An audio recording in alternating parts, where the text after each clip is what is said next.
اعوذ باللہ من الشیطان الرجیم بسم اللہ الرحمن الرحیم الحمد للہ رب العالمین ثم الصلاة والسلام علی سیدنا و نبینا و مولانا ابی القاسم محمد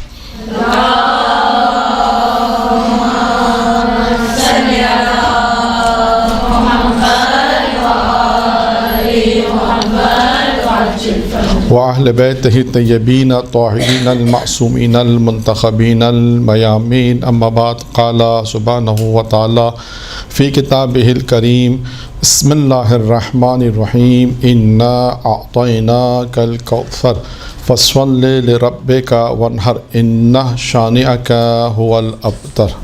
درود پڑھے محمد و آل محمد.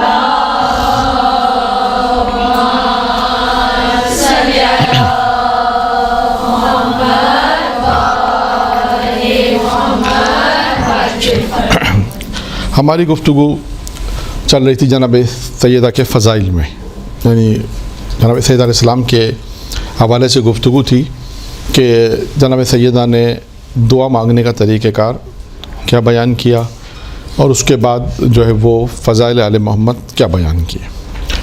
اب جو گفتگو ہے وہ ہے حدیث قصہ کے مطابق. حدیث قصہ کی فضیلت اور کی اہمیت. حدیث قصہ میں ایک کتاب لکھی ہے مولانا علی افضل قمی صاحب نے، شرح حدیث قصہ. اب جو کچھ میں مطالب بیان کر رہا ہوں انہی کی کتاب سے بیان کر رہا ہوں، ٹھیک ہے. انہوں نے اس کتاب میں اہل بیت علیہ السلام کی جو 14 نقاط بیان کیے ہیں اصحاب قصہ کے، یعنی 14 فضیلتیں بیان کی ہیں اصحاب قصہ، یعنی جو چادر کے نیچے پنجتن ہیں ان کے 14 فضیلتیں یعنی انہوں نے بیان کی ہیں، ٹھیک ہے. وہ 14 فضیلتیں کیا ہیں؟ ایک سوال. ہر فضیلت کے ساتھ ایک دو روایتیں ہیں، اس کو بیان کریں گے شروع میں، پھر 2 روایتیں ہیں جس کو میں آخر میں بیان کروں گا. تھوڑا طولانی ہے اس لیے اس کو میں آخر میں بیان کروں گا. شروع کی دو فضیلتیں جو ہیں اس کو آخر میں بیان کروں گا. اس میں تھوڑی سی بحث گفتگو ہے اور آپ لوگوں کو مجلس پڑھنے میں بھی اس میں فائدہ پہنچے گا اس میں. اچھا، اب حدیث قصہ کے متعلق جو اہل ممبر نے بھی بیان کیا ہے پہلے اس کے متعلق بیان کر دیں. خود اس کتاب میں انہوں نے کچھ حدیث قصہ کے واقعات بھی لکھے ہیں کہ جس سے لوگوں کو شفا ملی. جو مریض تھے ان کو بیمار تھے انہوں نے توسل کے جناب زہرا سے حدیث قصہ جہاں پڑھی جاتی تھی وہاں اس جلسے میں آئے اور اس کے بعد گریہ کیا، دعا کی توسل کیا جناب زہرا سے تو ان کو شفا ملی. اچھا، میں نے خود کم میں حرم معصومہ میں ایک کم کے بہت مشہور، ایران کے بھی مشہور ہیں، کم میں بھی کافی مشہور ہیں ممبری جو مجلس پڑھنے کا نام ہے فرزات. ایک تہران کا شہر ہے، اس سے ان کا نام نہیں معلوم، مشہور ہے فرزات کے نام سے.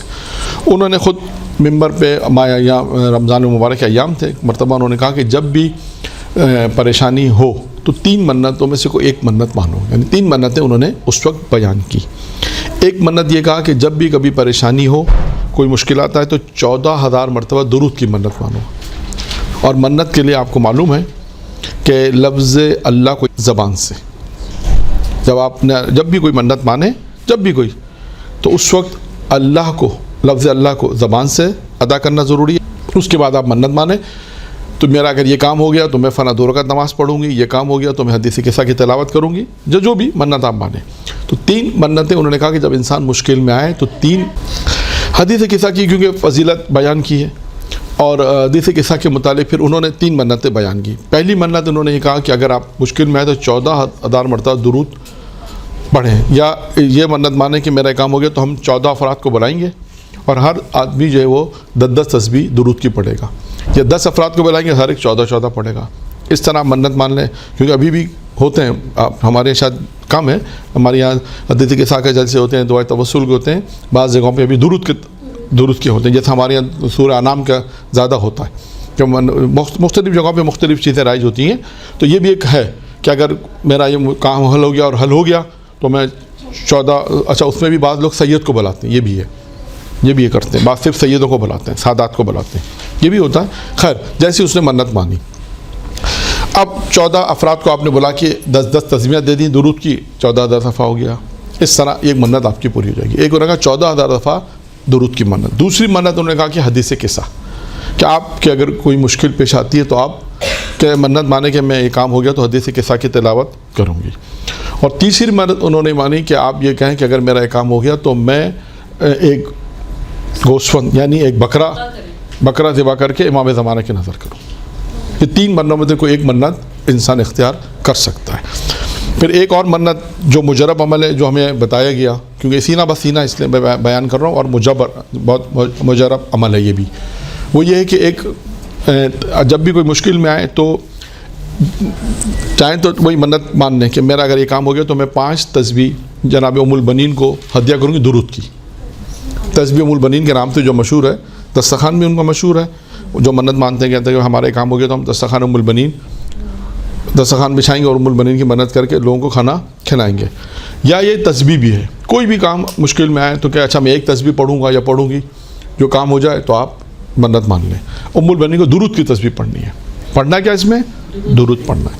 اور ایک منت اور ہے کہ جنہوں نے ہمیں بتایا کہ یہ منت بہت مجرب عمل ہے، وہ ہے کہ میرا اگر یہ کام ہو گیا تو میں 40 مرتبہ حدیث قصہ پڑھوں گا یا پڑھوں گی اور جناب زہرا کو ہدیہ کروں گی. یہ مشہور، یہ بھی ایک ہے حدیث. اور اس حدیث جو میں نے کتاب کا نام بتایا، اس کے شروع میں انہوں نے واقعات لکھے حدیث قصہ کے، معجزات بھی لکھے حدیث قصہ کے، کہ جب جہاں حدیث قصہ کسی کو اولاد نہیں ہو رہی تھی انہوں نے منت مانی، اس جلسے میں گئیں، منت مانی، اپنے گھر کہا کہ یہ جو دعا کا جو پروگرام ہے تلاوت حدیث قصہ ہو رہی ہے، اس میں مسائل بھی پڑھے جاتے ہیں اور میرے گھر پہ رکھا جائے، اور پھر اس کو اولاد ہو گئی. تو اسی طرح جناب یہ حدیث قصہ کی بہت فضیلت ہے. شب جمعہ پڑھیں، آپ جناب زہرا کو ہدیہ کریں، عام دنوں میں بھی پڑھیں، ضروری نہیں کہ کوئی پریشانی ہو تو پڑھیں. دیکھیں میں نے پہلے بھی شاید ایک مثال دی تھی کہ ہمارے استاد کہتے تھے کہ جیسے ابھی فرض کریں اللہ کا شکر ہے کوئی مصیبت نہیں ہے، بچوں کی شادیاں بھی ہو گئی ہیں، مثلا اولاد بھی ہے، سب روزگار بھی اچھا ہے، سب زندگی اچھی ہو رہی ہے، تب بھی وہ کہتے تھے کہ نماز جعفر تیار روز پڑھو. تو اس وقت انہوں نے کہا کہ نماز جعفر تیار پڑھو، زیارت عاشورہ پڑھو، حدیث قصہ پڑھو، مثلا یا ہر ہفتے جیسے دعائے توسل پڑھتے ہیں، ہر جمعرات کو دعائے کمیل. کیوں؟ اب انہوں نے مثال اس کی دی. مثال اس کی دی کہ جب مثال کے طور پہ جب اگر سیلاب آتا ہے تو آپ بند پہلے باندھتے دفاع کے لیے. ابھی جیسے آپ مثلا فرض کریں ہمارے علاقے میں جو الحمدللہ گھر اچھے مضبوط گھر ہیں، لیکن فرض کریں کہیں ایسے گھر ہیں کہ جب پتہ ہے کہ بارش آ گئی تو ہمیں مشکل ہوگی، تو وہ کیا کرتے ہیں بارش آنے سے پہلے اس کی سیفٹی کے لیے. ابھی بارش آئی نہیں، لو آپ سے کہیں ابھی تو بارش میں 2 مہینے ہیں، تو آپ کیا کہیں گے؟ تیاری پہلے سے کریں ہے، بارش آ گئی تو امن میں ہوتے. اسی طرح یہاں بھی یہی ہے. تو وہ کہتے ہیں کہ آپ جو پہلے یہ نمازیں پڑھ لیں، نماز جعفر تیار ہے، نماز جو یہ دعائیں ہیں، جتنی مستحب دعائیں جو بتاتی ہیں، دعائیں توسل ہے، جو بھی یہ عمل ہے، یہ آپ کی دفاع ہے. یہ آپ کے لیے اس مصیبت کو آنے کے لیے یہ بند کا کام انجام دیں گے، دفاع کریں گے، وہ مصیبت آنے سے روک دیں گے، ٹل جائیں گے. یعنی آپ نے پہلی بند باندھ لی ہے. جیسے اگر ایسا گھر ہے جہاں پتہ ہے کہ بارش میں نقصان ہے، تو آپ نے پہلے اوپر چھت وغیرہ ایسی بنا لی ہے، آپ نے سیف سائڈ کر لی کہ بھئی اب بارش کا پانی گھر میں نہیں آئے گا. اگر کوئی آپ سے کہے تو ابھی تو 3 مہینے ہیں بارش میں، آپ کیا کہیں گے؟ اس پر اگر بارش ہو گئی اور آپ کے گھر میں پانی آ رہا ہے تو اس وقت آپ کے پاس کوئی چانس نہیں ہے کہ آپ اس وقت انتظام ایسا کریں. یا جیسے سیلاب کی مثال دی جاتی ہے، مختلف چیزیں اس میں دی جاتی ہیں. تو کہا کہ یہ نماز، یہ دعائیں جو مستحبات ہیں، یہ جو مختلف نمازیں جو میں نے بیان کی، وہ یا اور بھی تلاوت قرآن ہے، بہت ساری چیزیں ایسی ہیں کہ آپ روزانہ اپنی زندگی میں اسے پڑھتے رہیں، تاکہ کیا ہے کہ وہ مصیبتیں اگر اللہ کی طرف سے آزمائش طور پر آئیں تو وہ آپ کے پاس پہلے ذخیرہ ہیں. یہ نماز، عبادت، دعائیں جو وہ تحفظ کریں گے. تو یہ حدیث قصہ کی فضیلت میں اندر ہے کہ انسان اگر کوئی مشکل میں آئے تو وہ حدیث قصہ کی تلاوت.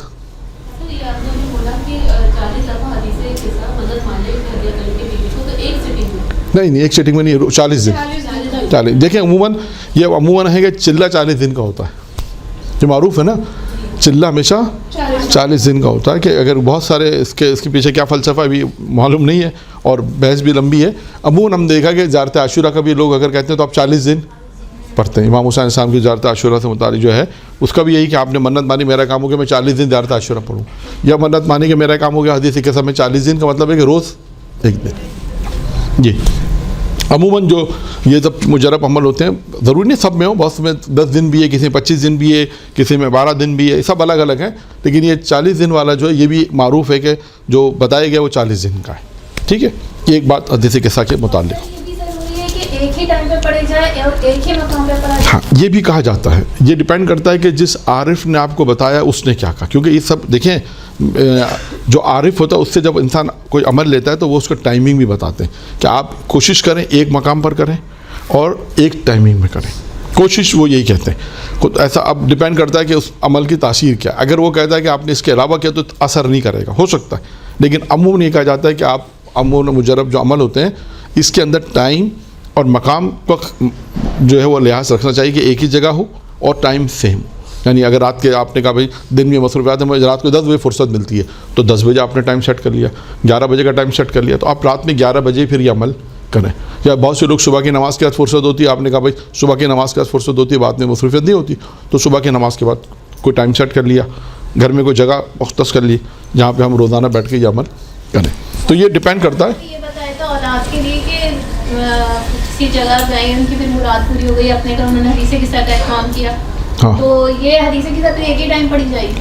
نہیں، انہوں نے 40 دن کے لیے پہلے کہہ دیا تھا ان کو، جہاں ویسا مثال کے طور یہ آپ کا محلہ ہے نا، جس ایک محلے میں ہو رہی تھی حدیث قصہ، تو انہوں نے کہا کہ اس کو علم ہوا کہ بھائی یہاں پہ حدیث قصہ ہوتی ہے، دعا کا عمل ہوتا ہے، تو اس نے کہا اپنے دل میں سوچا میری اولاد نہیں ہے، تو ان سے کہا جا کے خود جا کے شرکت کی. پہلے تو ایک جو بھی دن تھا، جمعرات تھا جو بھی دن تھا، اس میں انہوں نے جا کے شرکت کی، اور شرکت کے بعد انہوں نے دیکھا تو پور نورانی محفل ہے، بہت دعاؤں کی محفل ہے، گریہ بھی ہو رہا ہے، لوگ دعائیں قبول ہونے کا ہوتا ہے نا ماحول بنتا ہے. تو اس نے کہا یہ تو بہت اچھا ماحول ہے. اس نے جا کے ریکویسٹ کی کہ آپ 40 دن مختلف جگہ پہ آپ جو جاتے ہیں کبھی کہیں کبھی آپ 40 دن میرے یہاں کر لیں. تو وہاں کے جو لوگ تھے وہ مان گئے کہ چلو ایک ہی جگہ پہ ہمیں 40 دن کرنا ہے. اب اس نے اپنے دل میں یہ منت مانی تھی کہ میں 40 دن بی یہ دعا کرا رہی ہوں، ابھی اولاد نہیں ہوئی تھی، لیکن اس نے منت کہا کہ بی میں 40 دن کراؤں گی. تو کہتے ہیں اسی 40 جمعرات کے اندر جو ہے وہ ان کو مسجد جو ہے ساری جو پروردگار عالم نے سب اولاد کر دیا اور اسباب فراہم کر دیے، پھر وہ ٹھیک ہے اس طرح یہ ہے. تو یہ سب چیزیں ہیں. یعنی بعض دفعہ لوگ اس میں آپ منت مانیں اس کے بعد کرنا ہوتا ہے. کبھی اب منت آپ نے یہ کہا کہ بھئی یہ پروگرام میں 3 مہینے اپنے گھر 12 جمعرات میں اپنے گھر کرتا ہوں، 15 جمعرات یا جتنا بھی آپ کر سکتی ہوں. یعنی کہیں ہو رہا ہو تو آپ نے کہا بھئی یہ پروگرام میرے گھر کر دو 15 دن، اس 15 جمعرات 14 جمعرات میرے یہاں کر دو.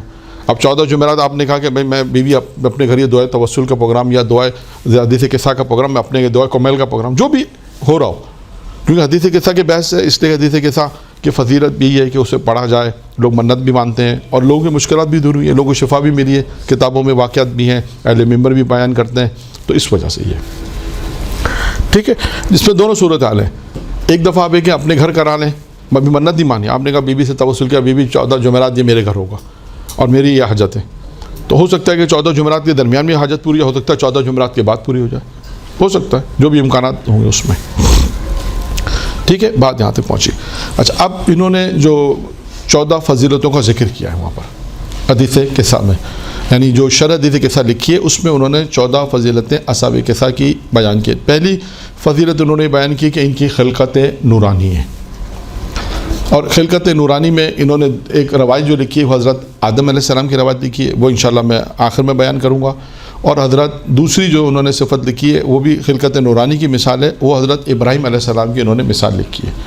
تو یہ بھی میں بعد میں بیان کر دوں گا. یہ دو جو ہیں وہ آخر میں اس کو بیان کیا جائے گا. تھوڑا سا اس میں روایت طولانی ہے، اچھی روایت ہے، اور اس میں جو ہے اس میں فضیلت آل محمد کو بیان کیا گیا ہے.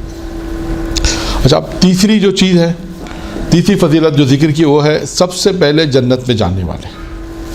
ٹھیک ہے، سب سے پہلے جنت میں جانے والے. اب اس کی انہوں نے روایت بھی ایک کوٹ کی ہے کہ حضرت علی علیہ السلام فرماتے ہیں کہ مجھے رسول خدا نے خبر دی کہ بے شک میں اور تم اور فاطمہ حسن حسین علیہ السلام سب سے پہلے جنت میں داخل ہوں گے. پھر حضرت علی فرماتے ہیں کہ حضرت علی کہتے ہیں میں نے رسول خدا سے پوچھا اے رسول خدا پس ہمارے محب یعنی اس کا کیا ہوگا، سوالی جملہ. تو رسول خدا نے جواب دیا وہ بھی تمہارے پیچھے پیچھے جنت میں داخل ہاں سمجھ کرنے والے ہیں. تو یہ تیسری فضیلت کیا ہوئی، یہ دیکھیں اصحاب قصہ کی پہلی فضیلت خلقت نورانی ہے.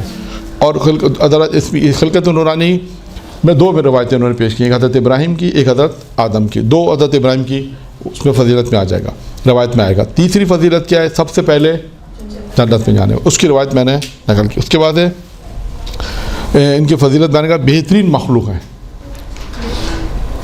اصحاب کسا جو ہے کیا ہے؟ بہترین مخلوق ہے۔ مدینۃ الماجز میں اس روایت کو لکھا کہ عرش کے اوپر لکھا ہوا ہے کوئی معبود نہیں ہے سوائے اللہ کے، کوئی معبود نہیں ہے سوائے اللہ کے، محمد اللہ کے رسول ہیں، علی فاطمہ حسن حسین اللہ کی بہترین مخلوق ہیں۔ یہ عرش پر لکھا ہوا ہے۔ یہ روایت انہوں نے مدینۃ الماجز سے کوٹ کی ہے۔ پھر اس کے بعد ایک روایت انہوں نے بیان کی، ان کی فضیلت جو بیان کی، فضیلت یہ ہے کہ انوار خمسہ جو ہیں، پنجتن جو ہیں، ان کی محبت، ان کی ایک فضیلت کیا ہے کہ اللہ نے ان کی محبت کو کیا کیا ہے؟ واجب قرار دیا ہے۔ آپ کے جتنے اعمال ہیں، یہ پہلے روایت بیان ہو چکی ہے کہ جتنے بھی آپ کے اعمال ہیں بغیر محبت اہل بیت کے ہوں تو سب بیکار ہو جائیں گے۔ یعنی پانچویں خصوصیت یہ ہے کہ انوار خمسہ کی کہ ان کی محبت کو اللہ نے واجب قرار دیا گیا۔ اب اس میں انہوں نے روایت لکھی ہے، وہی روایت جو پہلے بیان ہو چکی ہے، لیکن میں دوبارہ بیان کر دیتا ہوں موقع کی مناسبت سے کہ رسول خدا نے فرمایا میرے اور میرے اہل بیت کی محبت 7 مقامات پر کام آئے گی۔ پہلا مقام کیا ہے؟ مرتے وقت، جب انسان کی روح نکل رہی ہوگی۔ دوسرا ہے قبر میں۔ تیسرا ہے روز حشر اٹھتے وقت، جب روز حشر انسان کو قبر سے اٹھایا جائے گا تو اس وقت اہل بیت کی محبت کام آئے گی۔ اس کے بعد ہے جب نامہ اعمال آپ کے ہاتھ میں دیا جائے گا۔ اس کے بعد ہے 5واں حساب کے وقت، 6واں ہے میزان کے وقت، اور 7واں ہے پل صراط کے مقام۔ یہ 7 مقامات وہ ہیں کہ جہاں پر اہل بیت کی محبت کام آئے گی۔ اللہ کی طرف سے پنجتن پاک کے لیے تحفہ نازل کیا گیا۔ یہ بھی ایک روایت ہے، طولانی روایت، اس لیے میں اس کو چھوڑ دیا۔ یہ فضیلت ہے اس میں بھی کہ 6ٹھی فضیلت کی کہ اللہ کی طرف سے پنجتن کے لیے تحفہ، آسمان سے ایک سیب آیا، اور اس کی ایک طولانی روایت ہے، اس کو میں نے بیان نہیں کیا، اس میں کتاب میں موجود ہے، وہ آپ انشاءاللہ اگر مل جائے تو پڑھ لیجیے گا۔ پھر اس کے بعد 7ویں فضیلت ہے شجر طیبہ۔ حضرت محمد مصطفیٰ صلی اللہ علیہ وسلم نے فرمایا میں ایک درخت ہوں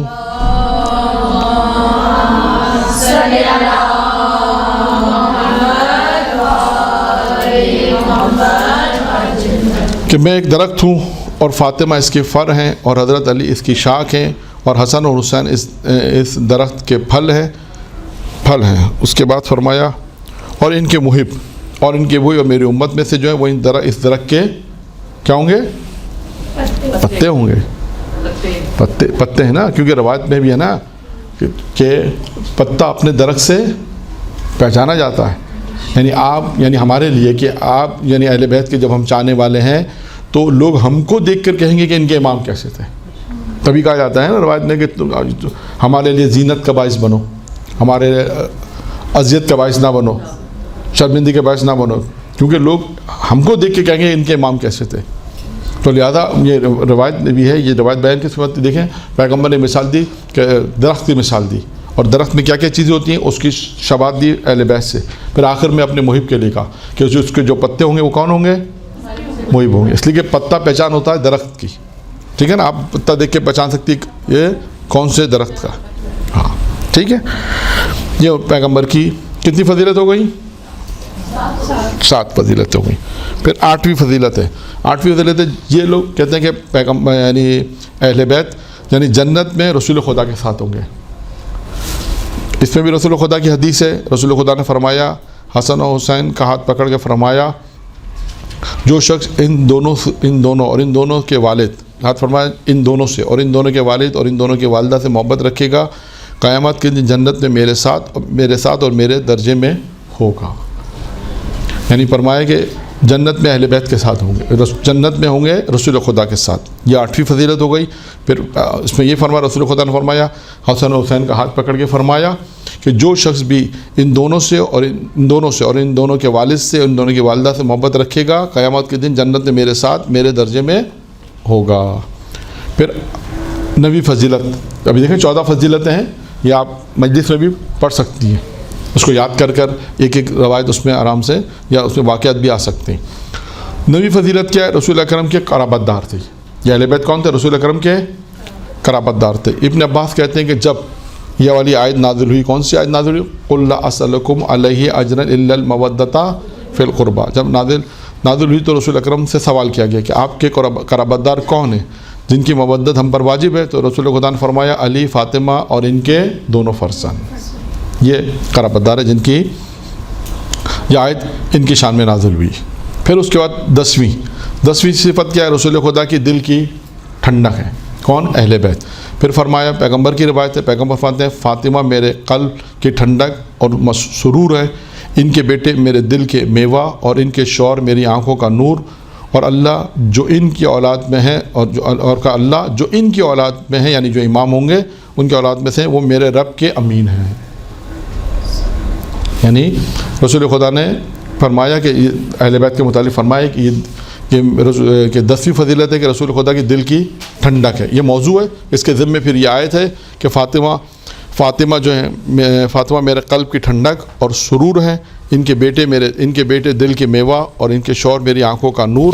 اور فرمایا اللہ اور آئمہ، اور فرمایا آئمہ جو ان کی اولاد میں سے ہوں گے میرے رب کے امین ہیں. ٹھیک ہے، ایک بات واضح ہو گئی. 10 فضیلتیں ہوئیں. 11ویں فضیلت ہے عرش الہی کے پاس. یہ بھی رسول خدا کی حدیث ہے کہ میں، علی، فاطمہ، حسن، حسین قیامت کے روز عرش الہی کے نیچے ہوں گے. 11 فضیلت ہو گئیں. 12ویں فضیلت اصحاب کے ساتھ سے جنگ، اور جنہوں نے اصحاب کے ساتھ جنگ اور صلح، مجھ سے جنگ اور صلح، یعنی جنہوں نے ان سے جنگ اور صلح کی گویا اس نے مجھ سے جنگ اور صلح کی. پیغمبر نے فرمایا علی، فاطمہ، حسن، حسین کی طرف دیکھا اور فرمایا میری ان سے جنگ ہے جن سے تم لوگوں نے جنگ کی، یعنی میری ان سے جنگ ہوگی جو ان سے جنگ کرے گا، میری ان سے صلح ہوگی جو ان سے صلح کرے گا. یہ ہو گئی 12 فضیلتیں. پھر اس کے بعد ہے 13ویں فضیلت اصحاب کسا کی. 13ویں فضیلت کیا ہے کہ ان کی ولایت جو ہے وہ زمین و آسمان کو پیش کی گئی. ان کی ولایت جو ہے وہ کس کو؟ آسمان کو پیش کی. یہ بھی حدیث اسراء میں، یعنی حدیث اسراء میں ذکر ہے. حدیث معراج کہتے ہیں اے محمد میں نے تجھے اور علی، فاطمہ، حسن اور حسین اور آئمہ جو ان کی اولاد میں سے ہیں اپنے نور سے خلق کیا ہے، اور میں نے تم سب کی ولایت کو آسمانوں اور زمینوں کو پیش کیا. بس جس نے ولایت کو قبول کیا وہ میرے نزدیک مومن، اور جس نے ولایت کا انکار کیا وہ میرے نزدیک کافر ہے. یعنی بالکل واضح ہے کہ پروردگار عالم نے زمین و آسمان میں ان کی ولایت کو پیش کیا کہ ان کی ولایت قبول کریں. ان کی ولایت کو پیش کیا گیا. جنہوں نے اس کی ولایت کو قبول کیا خدا نے کہا وہ مومن ہے، جن نے ان کی ولایت کو قبول نہیں کیا وہ کافر ہیں. اس کے بعد 14ویں اور آخری کہ جنت کے دروازے پہ لکھا ہوا اہل بیت کا نام. یعنی جنت کے دروازے پہ کیا لکھا ہوا ہے؟ اہل بیت کا نام.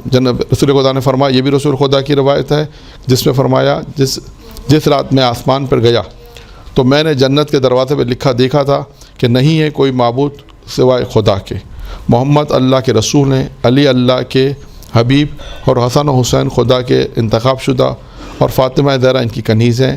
اللہ کی لعنت تو ان کے دشمنوں پر. یہاں پر یہ روایت ختم ہوگی. اب یہ 14 فضیلتیں ہیں اصحاب کسا کی. ٹھیک ہے، یہ 14 فضیلتیں آپ اس کو چاہیں تو حفظ کر کے بھی پڑھ سکتی ہیں، چاہیں تو جس طرح آپ کے لیے آسان ہو. یہ 14 فضیلتیں. اب آتے ہیں خلقت نورانی. جو پہلی دو فضیلت تھی خلقت نورانی میں حضرت آدم علیہ السلام کی ایک روایت ہے، اور اس کے بعد ایک روایت حضرت ابراہیم کی ہے. دونوں کا تعلق نور سے، خلقت نورانی سے، اس لیے انہوں نے اس کو الگ الگ لکھا. ایک میں حضرت آدم کا حوالہ دیا روایت میں، اور ایک میں حضرت ابراہیم کا. اب دیکھیں حضرت آدم کی روایت کیا ہے. حضرت آدم علیہ السلام کی روایت ہے کہ لکھا ہے کہ جب حضرت اللہ تعالیٰ نے حضرت آدم علیہ السلام کو مٹی سے خلق کیا اور اس میں اپنی روح ڈالی، حضرت آدم نے عرش کی دائیں جانب 5 انوار کو دیکھا جو خدا کی عبادت میں مشغول تھے، رکوع اور سجود میں مشغول تھے. حضرت آدم نے پوچھا پروردگارا اے میرے اللہ، کیا تو نے مجھ سے پہلے مٹی سے کسی کو خلق کیا ہے؟ تو خدا نے کیا کہا؟ نہیں، تجھ سے پہلے میں نے کسی کو خلق نہیں کیا. آدم علیہ السلام نے کہا یہ 5 انوار کون ہیں جن کو میں اپنی حیت اور صورت میں دیکھ رہا ہوں؟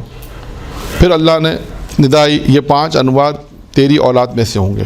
پھر اس کے بعد وہ جملے فضیلت کے جملے پروردگار کہتا ہے اگر ان کو خلق نہ کرنا ہوتا تو میں تجھے بھی خلق نہ کرتا. پھر اس کا فرمایا اگر یہ ہستیاں نہ ہوتی تو نہ میں جنت کو خلق کرتا نہ میں جہنم کو، نہ عرش کو اور نہ ہی کرسی کو، نہ آسمان کو خلق کرتا، نہ ہی زمین کو، نہ ہی جن کو خلق کرتا اور نہ ہی انس کو خلق کرتا۔ میں نے ان پانچ انوار کو، 5 ہستیوں کو، یا ان 5 ہستیوں کو میں نے اپنے ناموں سے مشتق کیا ہے، یعنی اپنے ناموں سے کیا کیا ہے؟ مشتق کیا ہے۔ کیا مشتق کیا ہے؟ اب وہ آ رہا ہے کہ میں محمود ہوں، وہ محمد ہے، میں اعلیٰ ہوں، یہ علی ہے، میں فاطر ہوں، یہ فاطمہ ہے، میں احسان ہوں، یہ حسن ہے، میں محسن ہوں، یہ حسین ہے۔ یہ ثنا پروردگار عالم نے تعارف کرایا۔ پھر اس کے بعد خداوند متعال نے کہا مجھے اپنی عزت و بزرگی کی قسم ہے اگر کوئی رائے کے دانے کے برابر بھی ان سے بغض اور کینہ رکھے گا میں اس کو جہنم میں ڈالوں گا، کسی کی شفاعت قبول نہیں کروں گا۔ یہ پروردگار عالم نے جناب آدم سے کہا۔ پھر اس کے بعد کہ اے آدم، جناب آدم سے پھر مخاطب ہے، اے آدم میری، یعنی یہ میری مخلوق میں برگزیدہ ہے، یعنی انتخاب شدہ ہے، ان کے وسیلے سے اپنی مخلوق کو نجات دوں گا، یعنی میں اگر لوگوں کو نجات دوں گا، جو ان سے محبت کرے گا ان کو میں دوں گا، اور جو ان سے بغض رکھے گا ان کو میں ہلاک کروں گا، ان کے وسیلے سے ہلاک کروں گا، یعنی جو ان سے بغض رکھے گا ان کو ہلاک کروں گا۔ پس اگر تمہیں کوئی حاجت پیش آئے تو ان کے وسیلے سے قرار دو، میں ان کے وسیلے سے جو دعا مانگتے اس کی دعا کو قبول کرتا ہوں۔ پھر آخری میں پیغمبر اسلام فرماتے ہیں، کیونکہ پیغمبر کی روایت ہے نا، شروع میں پیغمبر اسلام نے بیان کیا تھا نا، یہ روایت پیغمبر کی تھی۔ پھر اس کے بعد پیغمبر اسلام ارشاد فرماتے ہیں ہم نجات کی کشتی ہیں، جو بھی ہم سے تمسک کرے گا نجات پائے گا، اور جس نے روح گردانی کی یعنی ہم سے دوری اختیار کی وہ ہلاک ہو جائے گا۔ پس اگر خدا کی بارگاہ میں کوئی حاجت ہے تو اہل بیت علیہ السلام کے وسیلے سے خدا سے اپنی حاجت کو طلب کرو۔ یہ ہو گئی حضرت آدم علیہ السلام کی روایت۔ اب آتے ہیں حضرت ابراہیم علیہ السلام کی روایت۔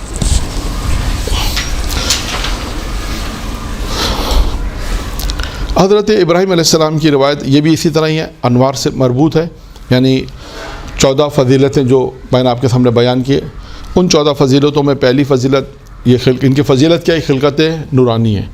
تو حضرت آدم کی ایک روایت انہوں نے پیش کی، اب دوسری روایت اسی خلقت نورانی کے حوالے سے کہہ لیں، انہوں نے دوسری صفت بیان کی ہے، اور اس میں حضرت ابراہیم علیہ السلام کی ایک روایت کوٹ کی ہے۔ جب اللہ نے حضرت ابراہیم علیہ السلام کو خلق کیا تو ان کی آنکھوں سے پردہ ہٹا دیا، تو حضرت ابراہیم نے عرش کی جانب ایک نور کو دیکھا اور کہا اے اللہ، اے میرے سردار، یہ کس کا نور ہے؟ اب دیکھیں حضرت ابراہیم نے کیا کہہ رہے ہیں، جب حضرت ابراہیم علیہ السلام کو خدا نے خلق کیا اور ان کے آنکھوں سے جب پردے کو حجاب کو ہٹا دیا، تو جب انہوں نے آسمان کی طرف دیکھا تو انہیں ایک نور نظر آیا، تو کیا پوچھا پروردگارہ یہ کس کا نور ہے؟ تو ندا آئی اے ابراہیم یہ محمد کا نور ہے جو میرے انتخاب شدہ ہیں، یعنی میرے برگزیدہ ہیں، ان کا نور ہے۔ جب حضرت ابراہیم نے جب ایک نور کو دیکھا تو سوال کیا پروردگار سے کس کا نور ہے؟ تو خداوند عالم نے جواب دیا کہ یہ میرے محمد کا نور ہے۔ پھر ابراہیم نے کہا یا سیدی الہی یا سیدی، اس کے برابر میں بھی ایک نور کو دیکھ رہا ہوں، اس کے برابر میں ایک نور کو دیکھ رہا ہوں، یہ کس کا نور ہے؟ تو جناب جو پھر جواب آیا خدا کے اے ابراہیم یہ علی کا نور ہے جو میرے دین کا ناصر اور مددگار ہوگا۔